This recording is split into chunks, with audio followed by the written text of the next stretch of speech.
오늘 원래 원로 목사님께서 말씀을 전해주시기로 한 날입니다.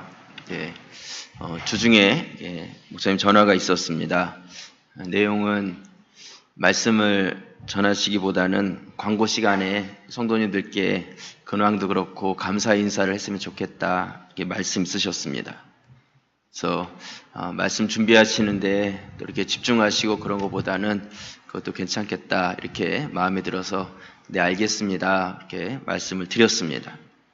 근데 오늘 뵈니까 말씀을 전하셔도 괜찮으실 것 같고 이렇게 건강한 모습을 뵈니까 너무 기쁘고 감사합니다. 우리 하나님께서 우리 교회 가운데 이렇게 기도하라는 그런 말씀을 하고 계십니다. 우리 옆에 계신 분들하고 같이 한번 인사하실 때요. 우리 기도합시다. 그렇게 한번 인사 나누도록 하겠습니다. 우리 기도합시다.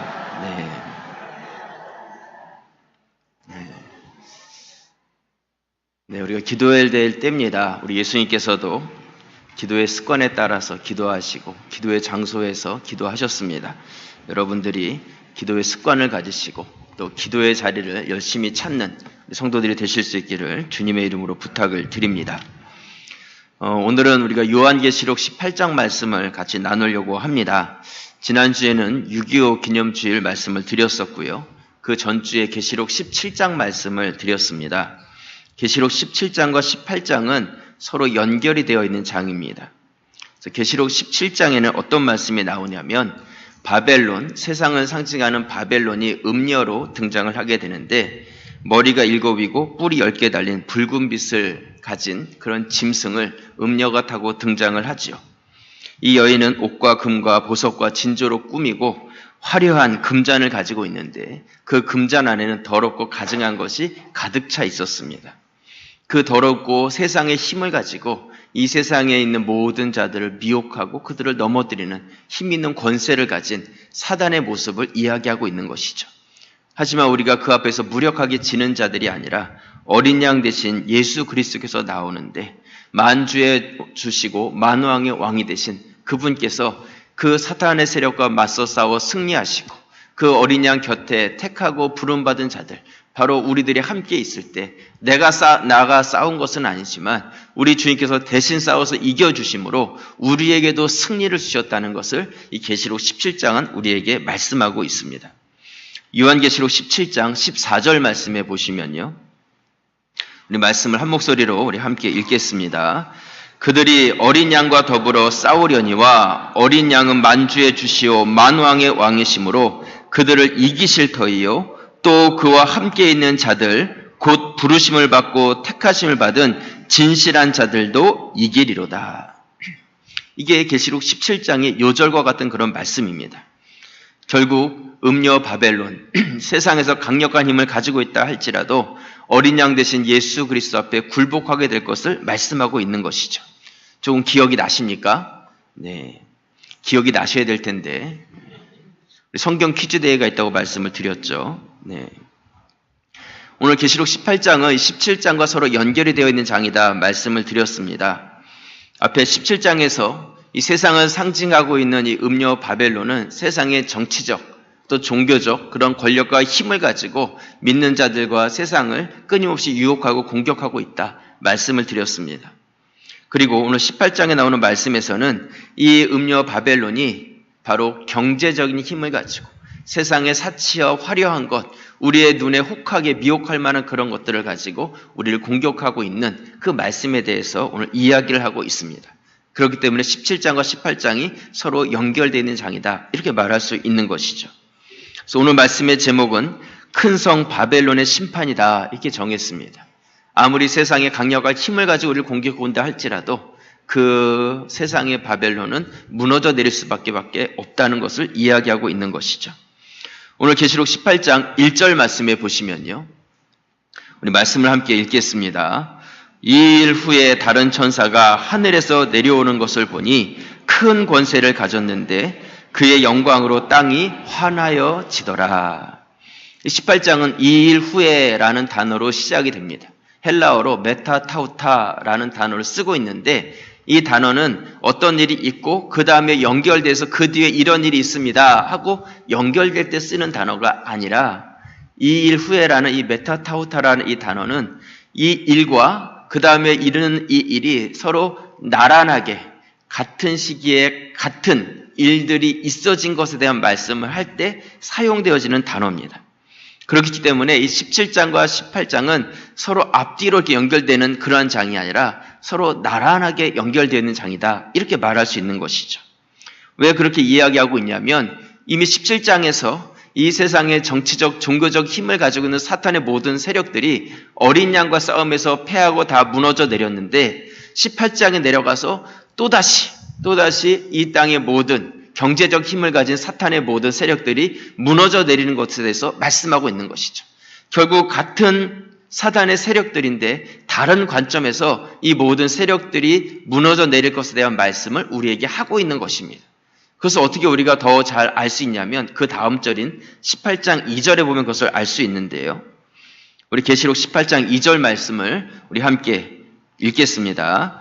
힘찬 음성으로 외쳐 이르되 무너졌도다 무너졌도다 큰 성 바벨론이요 귀신의 처소와 각종 더러운 영이 모이는 곳과 각종 더럽고 가증한 새들이 모이는 곳이 되었도다.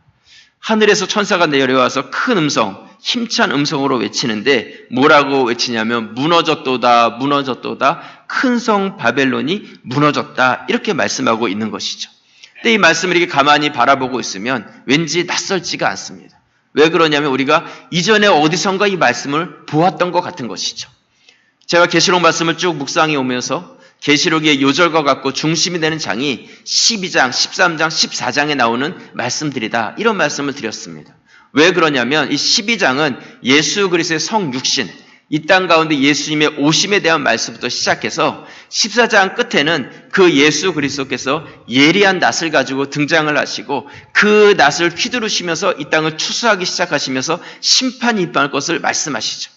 포도들을 걷어들이시고 그 포도주 틀 안에 그 포도를 던져 넣어서 짓밟으시면서 그 모든 것이 터져 나와서 이 땅에 넘치게 될 것, 마을 굴레까지 넘치게 될 것에 대한 말씀을 하시면서 이 땅의 모든 심판이 임할 것을 우리에게 알려주고 있는 것입니다. 그러므로 성경에 나오는 창세기부터 시작되는 계시록까지의 모든 말씀의 요약이 이 계시록 12장부터 14장 안에 다 담겨져 있는 것이죠. 근데 이 14장에 어떤 말씀이 등장하고 있냐면 계시록 14장 8절 말씀에 보시면요. 우리 말씀을 함께 읽겠습니다. 또 다른 천사 곧 둘째가 그 뒤를 따라 말하되 무너졌도다 무너졌도다 큰 성 바벨론이요 모든 나라에게 그의 음행으로 말미암아 진노의 포도주를 먹이던 자로다 하더라. 이미 계시록 14장에서 이 땅의 멸망과 이 땅의 모든 바벨론, 곧 사탄의 세력의 그 무너짐에 대한 말씀을 하고 계신 것이죠. 그렇다면 오늘 18장에서도 또 그 바벨론 성의 무너짐에 대해서 말씀하고 있는데 그렇다면 14장에서 무너진 것을 그 사이에 얼른 다시 쌓아가지고 다시 큰 성을 만들고 또 다시 18장에서 또 무너뜨렸겠는가? 아마 그렇게 생각하는 사람은 아무도 없을 거예요. 이것은 지금 같은 성의 멸망에 대한 말씀을 우리에게 하고 있는 것이죠. 제가 계시록 말씀을 드리면서 이 하나님의 말씀은 반복적이면서 점진적인 말씀이다. 이런 말씀을 드렸죠. 그런 것처럼 하나님께서는 이 땅의 완전한 멸망에 대해서 반복적으로 말씀하시면서 그것을 강조하고 있고 하나님의 강력한 의지의 표현이라는 것을 우리에게 알려주고 계신다. 이런 말씀을 드렸습니다. 결국 오늘 18장에서 이 무너졌다는 것은 이 땅의 멸망에 대한 또 한 번의 반복적인 강조의 말씀이라는 것이죠. 그렇게 큰 성 바벨론이 무너져서 어떤 결과가 있게 되냐면 귀신의 처소, 각종 더러운 영이 모이는 곳, 각종 가증한 새들이 모이는 곳이 되었다. 이렇게 말씀하고 있습니다. 근데 이 말씀을 가만히 보면 이 세상에 화려하고 인간들이 최고로 쌓아서 바벨탑처럼 그렇게 세상의 문화를 꽃피웠다 할지라도 하루아침에 한 시간에 이 모든 것이 다 심판을 받아 멸하게 되었을 때 이 땅의 모든 자들이 다 사라져버리고 짐승들이나 거하는 그런 황폐한 곳이 될 것을 말씀하고 있는 것이죠. 근데 이 말씀도 낯설지가 않은 것이 이미 구약에서부터 이러한 말씀들을 여러 차례 우리에게 반복해서 우리 하나님께서는 말씀해 주신 그런 말씀입니다. 한 곳을 찾아보면요. 이사야 13장 19절 말씀에 보시면 열국의 왕이요 갈대아 사람의 자랑하는 놀이개가 된 바벨론이, 이 갈대우르 바벨론이 같은 지역입니다. 하나님께 멸망당한 소돔과 고모라 같이 되리니 심판을 당하는 것이죠. 그곳에 거주할 자가 없겠고 거처할 사람이 대대에 없을 것이며 아라비아 사람도 거기에 장막을 치지 아니하며 목자들도 그곳에 그들의 양떼를 쉬게 하지 아니할 것이요 오직 들짐승들이 거기에 엎드리고 부르짖는 짐승이 그들의 가옥에 가득하며 타조가 거기에 깃들이며 들량이 거기에서 뛸 것이요. 22절 우리 함께 읽겠습니다. 그의 궁성에는 승냥이가 부르짖을 것이요 화려하던 궁전에는 들깨가 울 것이라. 그의 때가 가까우며 그의 날이 오래지 아니하리라. 하나님의 심판, 그 앞에 세상의 세력을 상징하는 모든 바벨론의 세력이 다 무너져 내릴 것을 우리에게 말씀하고 있는 것이죠. 하나님의 백성을 짓밟고 자신들이 최고의 권력을 가졌다고 생각했지만 결국 하나님의 심판 앞에 온전하게 설 수 있는 이 세상의 것은 아무것도 없는 것이죠. 결국은 이 모든 것이 심판과 멸망을 받고 짐승들만 남는 그런 장소가 될 것을 우리에게 말씀하고 있는 것입니다. 여러분, 지금 이 시대가 어떻습니까? 시대는 점점 더 악해져 가고 있습니다. 교회에 대해서, 믿는 자들에 대해서 끊임없이 핍박을 하고 있습니다. 세상 사람들이 우리들에 대해서 공격을 하고 자기들이 하나님 없는 평화를 이야기하고 하나님 없이도 얼마든지 잘 살 수 있다고 이야기하고 세상 가운데 자신의 힘으로 잘났다고 이야기하고 있는 이 시대지만 하나님의 때가 되었을 때 그들이 이 모든 것이 아니었다는 것을 깨닫게 되고 이 세상의 모든 것들이 다 무너져 내릴 것을 우리에게 약속하고 계신 것이죠. 세상의 화려한 것들, 우리 눈에 볼 때 이것인가 보다 하고 우리를 미혹하는 것들, 그런 것들이 많이 있겠지만 썩어지고 무너질 것들에 우리의 마음과 생각을 빼앗기지 마시고 영원한 하나님의 말씀에 기준을 둔 그런 성도의 삶을 살아가는 성도들이 되실 수 있기를 주님의 이름으로 축원합니다. 오늘 계시록 18장 3절 말씀에 보시면요. 계시록 18장 3절에 보시면 그 음행의 진노의 포도주로 말미암아 만국이 무너졌으며 또 땅의 왕들이 그와 더불어 음행하였으며 땅의 상인들도 그 사치의 세력으로 치부하였도다 하더라. 4절 우리 함께 읽겠습니다. 또 내가 들으니 하늘로부터 다른 음성이 나서 이르되 내 백성아 거기서 나와 그의 죄에 참여하지 말고 그가 받을 재앙들을 받지 말라. 진노의 포도주가 만국에 이르고 모든 것이 다 멸망을 당하고 무너져 내릴 것을 말씀하고 있죠. 그때 하나님께서 뭐라고 말씀하고 있냐면 내 백성아 거기서 나와서 그 죄에 참여하지 말고 이 무너지는 재앙으로부터 내가 보호함을 받아라. 그 재앙을 받지 말아라. 이렇게 말씀하고 있습니다. 여러분, 이것이 바로 요한을 통해서 요한계시록을 기록하고 우리에게 이 말씀을 주시는 하나님의 마음이에요. 이 세상이 다 멸망하고 이 세상의 화려한 모든 것들이 무너져 내리는데 거기에서 머물러 있는 우리들을 향해서 내 백성아 거기서 나와라. Come out, my people. 내 백성아 거기서 나와라. 이것이 하나님께서 우리에게 주시는 하나님의 마음이고 외침이라는 것이죠. 계시록 말씀을 통해서 이 세상 가운데 우리가 몸담고 있지만 그 세상 속에서 우리가 짝해서 거기서 살아가지 아니하고 거기서 나오라고 우리에게 외치고 계신 것이죠. 2001년 9월 11일에요. 미국의 테러리스트들이 항공기를 납치하고 뉴욕에 있는 세계 무역센터 빌딩을 테러했습니다. 그 빌딩에는 불이 붙었고 곧 무너질 것 같은 그런 위태로운 상황이었어요. 만약 여러분들이 그 빌딩 안에 있었다면, 그 빌딩 안에 있었으면 어떻게 하시겠습니까? 최선을 다해서 그 빌딩 밖으로 뛰쳐나와야 되는 것이죠. 그 빌딩으로부터 최고대로 먼 곳으로 도망쳐야 되는 것이죠. 언제 무너질지 모르는 그 빌딩 안에서 혹시 뭐 남은 건 없나? 돈 될 만한 것은 없나? 뭐 좋은 것은 없나? 가지고 나갈 만한 것은 없나? 기웃기웃하고 그것들을 찾기 시작하면 언제 무너질지 모르지만 그 무너짐 가운데 같이 멸망을 당하는 것입니다. 여러분 어떻습니까? 우리가 지금 살아가는 이 세상 가운데서 이 세상이 이렇게 무너져 내릴 것이라고 하나님께서는 외치고 계시는데 그 무너질 세상에 마음이 빼앗겨서 조금만 더 내 백성아 거기서 나오라고 말씀하고 있는데 하나님 잠깐만 기다려 주십시오. 아직 내가 못 가져 나간 게 있습니다. 아직 챙기지 못한 것이 있습니다. 혹시 그런 모습 우리가 이 땅 가운데 살고 있는 자들은 아니냐는 것이죠. 여러분, 목회자가 강단에서 외쳐야 될 외침이 무엇이라고 생각하십니까? 여러분들은 어떤 음성을 듣고 싶으십니까? 걱정하지 마십시오. 다 잘 될 것입니다. 하나님께서 다 해주실 것입니다. 만사형통할 것입니다. 아무 염려하지 마십시오. 그런 이야기 들으면 좋으시겠죠. 그렇지 않습니까?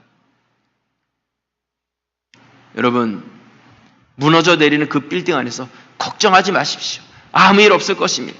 불이 지금 활활 붙어가지고 언제 무너질지 모르는 그런 그 빌딩 안에 갇혀져 있는데 아무 염려하지 마십시오. 그게 그 사람에게 어떤 힘이 되겠어요? 그거 그 사람을 살리는 길이겠어요? 그 말이 오히려 그 사람을 죽이는 말이 되는 것이죠. 그 빌딩 안에 있는 사람에게는 목이 터져라, 목에서 피가 토해낼 정도로 어서 나오라고, 거기 있으면 안 된다고 외쳐야 되는 것이 바로 이 강단에서 외쳐야 될 그 외침이고, 우리 믿는 자들이 세상 가운데 외쳐야 될 그 외침이라는 것이죠. 지난달까지 우리가 매일 성경을 통해서 열왕기상 말씀을 묵상했습니다. 그 말씀에 보면 이런 이야기가 나와요. 북이스라엘에 악한 아합이라는 왕이 있었고요. 그때 남유다에는 어떤 왕이었냐면 여호사밧이라는 왕이 되었습니다. 근데 남북 관계가 사실 별로 그렇게 좋을 때가 없었는데 이 악한 자들은 서로 이렇게 마음이 합할 때가 있는 것 같아요. 두 사람이 마음이 탁 짝짝꿍이 맞아가지고 서로 연합군을 형성을 하죠. 그래가지고 옆에 있는 아람이라는 나라를 같이 연합해서 치기로 그런 결정을 합니다. 전쟁을 하려고 하는 것이죠. 그때 이 여호사밧 왕이 어떤 이야기를 하냐면, 우리가 전쟁을 하기 전에 이 전쟁에서 이길 수 있을지 아니면 질지 한번 선지자들에게 물어보자, 이렇게 이야기를 합니다. 그래가지고 무려 400명의 선지자를 모아놓고 질문을 하죠. 우리가 연합군을 형성하고 그리고 저 아람이라는 나라와 전쟁을 하려고 하는데 우리가 이기겠소 아니면 지겠소 물어봅니다. 그러자 이 400명의 선지자들이 이구동성으로 하는 말이, 걱정하지 마십시오. 이길 것입니다. 하나님이 이기게 하실 것입니다. 다 잘 될 것입니다. 나가서 싸우시면 됩니다. 그렇게 이야기를 합니다. 여러분, 이 선지자들은 하나님께서 어떤 뜻을 가지고 계신지 궁금하지 않았어요. 하나님께서 어떤 말을 하라고 그랬는지 거기에 관심 있지 않았어요. 선지자들의 관심은 무엇이냐면 이 두 왕이 나에게 물어보고 있는데 도대체 이 사람들이 무슨 말을 듣고 싶어 하나, 여기에 관심이 있는 거죠. 그래서 그들이 듣고 싶은 말을 해주는 거예요. 전쟁터에 나간다고 하는데 이긴다고 해주는 말만큼 좋은 말이 어디에 있겠어요? 그때 미가야라는 한 선지자가 등장하죠. 이 미가야라는 선지자는 400명이 다 가면 이긴다고 다 긍정적인 말을 할 때 이렇게 이야기합니다. 왕이시여, 하나님께서 지금 당신을 죽이기 위한 계획을 세우신 것입니다. 나가시면 당신은 전쟁에서 패하고 이길 수가 없고 그 전쟁에서 죽게 될 것입니다. 분명히 이야기를 하죠. 그때 아합이 그 예언의 말을 듣고 어떻게 행동을 하냐면, 어디서 이렇게 불길하고 재수없는 소리를 하냐고 이 미가야의 뺨을 후려칩니다. 뺨을 때렸다고 성경에서 이야기하고 있어요. 그리고 골방에다가 미가야를 가두게 하고 고생의 물과 고생의 떡을 먹이게 하고 내가 다시 올 때까지 그 골방에서 나오지 못하도록 그를 가두라고 이야기를 하죠. 근데 아합은 전쟁터에 나가서 돌아오지 못했어요. 돌아오지 못했습니다. 나가가지고 화살에 맞고 피를 흘리면서 빠져나오고 싶어도 빠져나올 수가 없어서 피를 흘리다 못해서 그 피가 그 병거 위에 가득하게 될 때 거기서 쓰러져서 처참하게 죽어버리죠. 만약 이 400명이 승리할 것입니다 했을 때 그 말이 아니라 이 미가야의 말을 듣고 그가 회개하고 돌이켰다면 이런 결과는 오지 않았을 것입니다. 내 백성아 거기서 나와라, 이 외침에 그가 믿음으로 반응했다면 그런 결과는 오지 않았을 거예요. 여러분, 오늘날 많은 성도들이 자기가 듣고 싶은 것을 찾아다닙니다. 내가 원하는 것만 듣고 싶어 하고 있어요. 또한 많은 목회자들이 그러한 성도들의 마음을 알기 때문에 그런 것만 전하고 싶은 그런 유혹을 받습니다. 다 잘 될 것입니다. 걱정하지 마세요. 아무 일 없습니다. 하나님이 하실 겁니다. 이미 건물은 불이 붙었고 무너져 내리는, 하나님께서 무너졌도다 이야기하고 있는 그 안에 있는데 아무 일 없습니다. 그렇게 사십시오. Let them go. 그렇게 가십시오. 여러분, 하나님의 말씀이 본질이 되어야 되는데 하나님의 말씀이 어떤 우리의 뜻을 정당화시키는 수단이 되어버리는 것이죠. 하나님께서 그렇게 하실 것입니다. 내가 원하는 것만 골라서 보고 골라서 읽고 골라서 묵상을 하는 것이죠. 말씀이 본질이 아니라 수단이 되어버리는 그 순간에 교회는 교회가 아닌 것이죠. 교회 본질을 잃어버린 것이고 교회가 해야 될 역할을 놓쳐버리는 것입니다. 오늘 성경은 무너져 내릴 세상 속에서 죽어가는 백성들을 향해서 거기서 나오라고 외치고 계십니다. 이것이 바로 우리에게 주신 사명이고 우리 다음 세대에게 우리가 바톤 터치를 해야 되는데 그들도 외쳐야 될 그 사명이 바로 그것이라는 것이죠. 여러분, 하나님의 역사가 바로 그런 역사였어요. 아브라함이 갈대아 우르에 있을 때 바로 바벨론 땅이죠. 그곳에서 나오라고 이야기하십니다. 우르에서 나와라. 여러분, 그 당시에 이 갈대아 우르 지방은요, 문화와 문명이 굉장히 발달했던 곳이에요. 모든 혜택들을 누릴 수 있는 그곳에서 하나님께서 나오라고 말씀하는 것이죠. 아브라함에게 나오라고 말씀하신 것은 아브라함에게 저기 섬마을이나 아니면 저기 산골, 두메 산골 같은 곳에 들어가서 살려는 것과 똑같은 말이었어요. 하지만 하나님께서 너 거기는 구원이 없다는 것이죠. 거기 있어서는 안 되고 거기서 나와야지만 내가 믿음의 조상으로서 하나님의 백성다운 삶을 살아갈 수 있다는 것을 말씀해주고 있는 것이죠. 하나님께서 애굽에서 종살이하고 있는 이스라엘 백성들을 나오게 하십니다. 너네 거기 있지 말고 나오라는 것이죠. 나오라고. 애굽의 10가지 재앙까지 내리시면서 그들을 끄집어내십니다. 그들이 광야로 나왔어요. 아침이 되었습니다. 먹을 것이 없는데 하나님께서 위에서 무엇을 내리세요? 만나를 내려주시는 것이죠. 그래가지고 먹을 것이 떨어지니까 그들이 그것을 주워 먹습니다. 그 먹으면서 난생 처음 먹어보는 이것을 맛보면서 뭐라고 이야기하냐면 이게 무엇이냐? 이 만나라는 뜻이 이게 뭐냐는 그런 뜻이에요. 이게 뭐냐? 근데 이게 뭐냐는 뜻은 어떤 의미를 가지고 있냐면 처음 먹어보니까 이게 도대체 무엇일까에 대한 의미도 가지고 있지만 또 하나는 무엇이냐면 별거 아니다. 하찮은 것. 이런 의미죠. 하찮은 것. 여러분, 종살이를 애굽에서 하면서 이제 그렇게 우여곡절 끝에 그들이 애굽에서 나오고 이제는 광야로 나왔으니까 뭔가 대단한 일을 기대했을지 몰라요. 매일 하늘에서 하나님께서 뷔페처럼 잔치상 확 내리셔서 야, 애굽에서는 도저히 맛볼 수도 없었던 그런 음식들을 매일마다 먹여주시고 정말 이 세상에서는 누릴 수 없는 그런 삶을 떵떵거리면서 살 것이라고 기대하면서 나왔을지 모릅니다.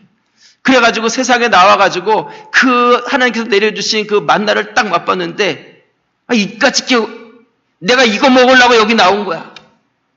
애굽에 가면 고기도 먹을 수 있고 거기 가면 마늘도 있고 부추도 있고 우리에게 힘을 줄 수 있는 그런 것들이 너무나 많이 있는데 그까지 빵조가리 반도 못한 이거 하나 먹으려고 내가 여기까지 뛰쳐나온 것인가? 이게 뭐야? 도대체 이게 뭐야? 그들이 가지고 있었던 마음이었다는 것이죠. 하나님께서는 무너질 세상에서 구원해 내셨는데 교회에 나오고 신앙생활하면서 자꾸 옛날 생각이 나는 거죠. 내가 교회까지 와서 겨우 이까지 삶을 살려고 내가 교회에서 신앙생활하고 있는 것인가? 내가 이렇게 살려고 지금 하나님을 믿는 것인가? 내 인생과 내 마음에 대해서 회의가 막 생기는 거죠. 다시 세상으로 돌아갈까? 하나님께서는 이스라엘 백성들에게 그들이 나온 애굽뿐만이 아니라 앞으로 들어가게 될 가나안에 대해서도 반복해서 말씀을 하십니다. 신명기 7장 16절 말씀에 보시면요. 이 말씀을 함께 읽겠습니다.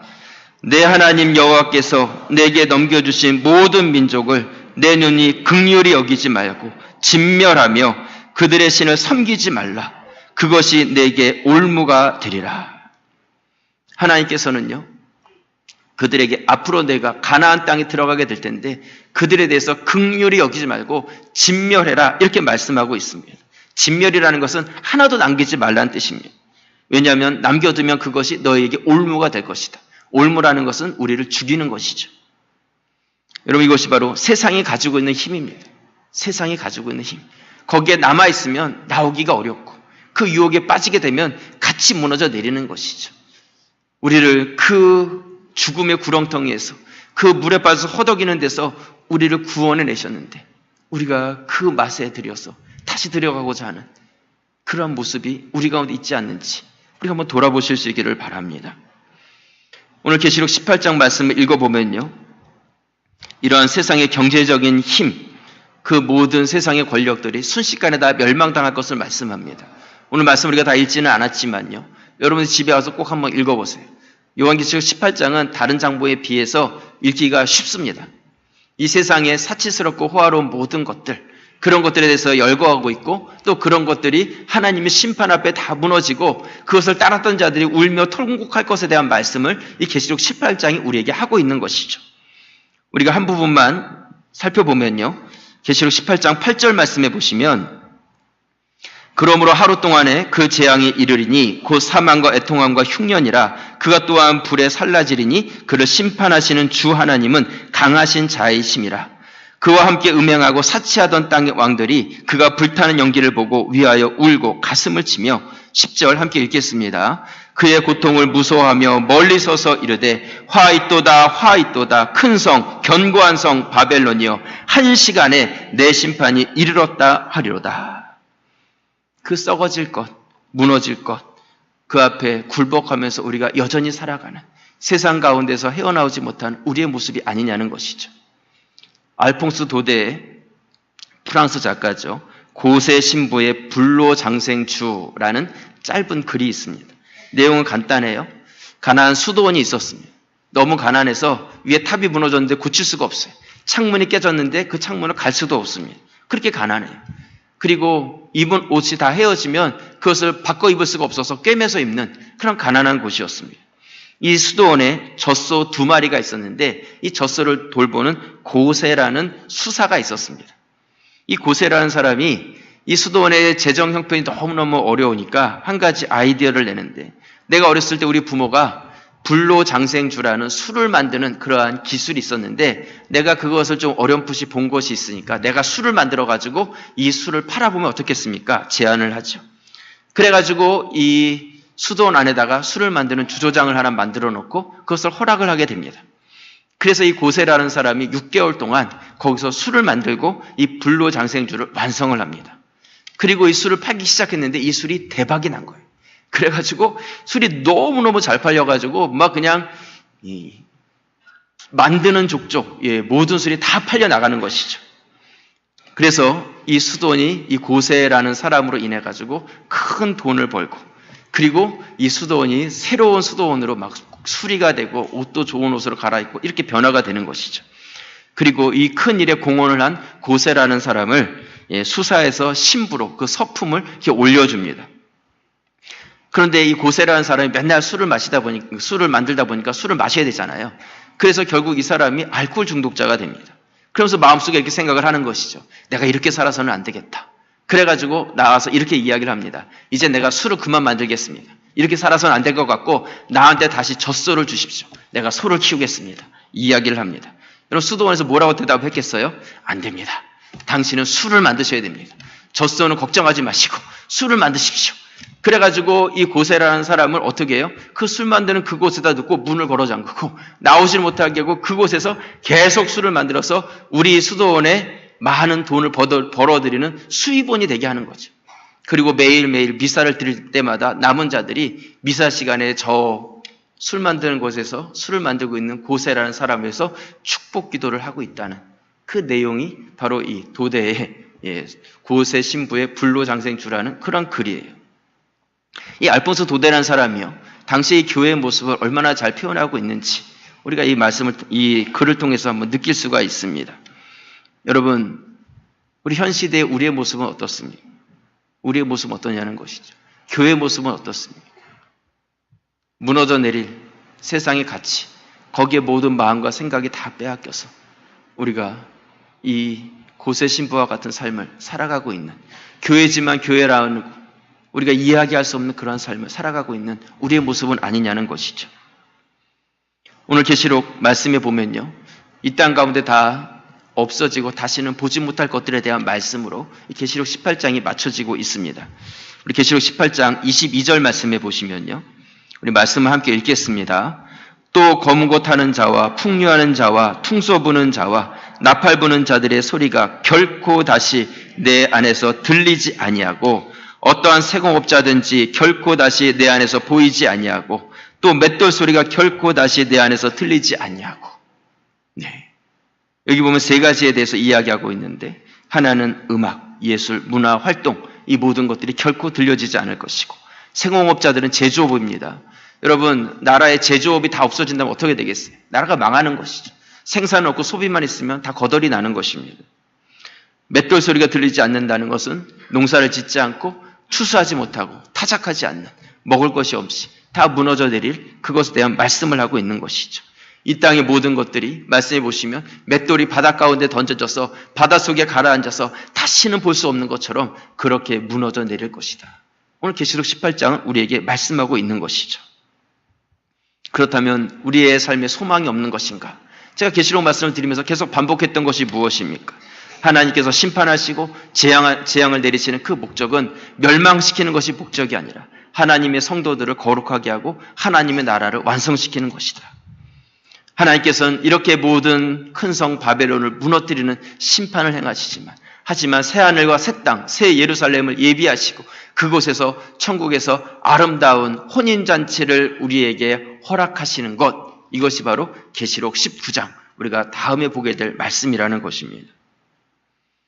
여러분, 현 시대를 보면 물질주의, 성공주의, 쾌락주의, 이런 것들이 세상뿐만이 아니라 우리 가운데, 교회 가운데 이미 들어와 있습니다. 더 커야 되고, 더 화려해야 되고, 더 높아야 되고, 더 많아야 된다는 이런 생각들이 우리 가운데 가득 차 있는 것이죠. 이것이 세상이고 큰 성 바벨론이죠. 힘의 원리가 이 땅 가운데 지배하고 있어요. 무너져 내릴 것이지만 썩어지고 없어질 것을 추구하는 삶, 결국은 헛된 삶뿐이 되지 않는 것입니다. 전도서는 헛되고 모든 것이 헛되다고 말씀하고 있습니다. 우리에게 주어진 지혜도 헛되고 즐거움도 헛되고 수고까지도 헛되다, 그렇게 말씀하고 있습니다. 은을 사랑하는 자는 아무리 많은 은을 가져도 만족함이 없고 재산이 많은 자는 그 부요함으로 잠을 자지 못한다, 그렇게 전도서는 말씀하고 있습니다. 여러분, 제가 여러분들에게 물질이 필요 없다는 말씀을 드리는 것이 아니에요. 물질은 필요한 것입니다. 하지만 물질은 섬김의 대상도 의지의 대상도 아니죠. 영원할 것을 우리가 따라가야 되는데 썩어질 것을 따라가는 자가 되어서는 안 된다는 것입니다. 올해가 종교개혁 500주년이 되는 해입니다. 올 10월 달이 되면 종교개혁이 500주년이 돼요. 1517년 로마 카톨릭의 부패에 반대해서 다시 성경으로 오직 믿음으로 돌아가겠다는 그 정신으로 종교개혁이 시작되었는데, 그 로마 카톨릭의 그 부패된 모습에 반항해서 95개의 반박 조항이 붙었었는데, 여러분, 500년이 지난 지금 이때에 우리의 모습, 우리 교회의 모습, 한국 교회의 모습이 어떠냐는 것이죠. 그때 카톨릭의 부패했던 모습이 우리 가운데 반복되고 있지 않습니까? 그것이 나의 모습은 아니냐는 것이죠. 거기서 나오라고 말씀하고 있는데 그 속으로 더 깊이 들어가고 있는 우리의 모습은 아니십니까? 오늘 계시록 말씀을 통해서 우리 주님의 이 외침의 귀를 기울이시고 나부터, 우리 가자제일교회부터 말씀으로 돌아가는 그런 은혜가 있기를 주님의 이름으로 축원합니다. 기도드리겠습니다.